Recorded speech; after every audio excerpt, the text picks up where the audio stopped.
Hi అండి, ఇది లంక దోసకాయ అండి. కూర వండుకోవడానికి కాదు, తినడానికి పనిచేస్తుందండి. ఇది బాగా చలవ చేస్తుంది ఒంటికి.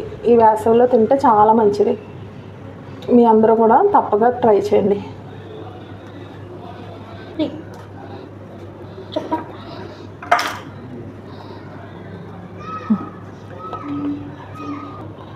ఇప్పుడు ఈ మధ్యలో ఉన్న పిక్కలన్నీ తీసి శుభ్రం చేయాలండి. దీన్ని దోసకాయ బాగా పండిందండి, చక్కగా మంచి కలర్ వచ్చింది. ఇప్పుడు దీన్ని మన పైది తొక్క రిమూవ్ చేసుకోవాలి. బాగా ముగ్గిన దోసపండు ఇలా మెత్తగా చాలా బాగుంటుందండి. ఇది స్మూత్గా పిండిలా ఉంటుంది, బాగా ముగ్గినట్టు మనకు లెక్క. ఇందులో షుగర్ వేసుకుని తింటే చాలా బాగుంటుందండి. టేస్ట్కి టేస్ట్, ఒంటికి చలవ చేస్తుంది. ఈ వేసవిలో ఒకసారి మీరు అందరూ తప్పగా ట్రై చేయండి. ఏమంటారో చెప్పండి ప్లీజ్.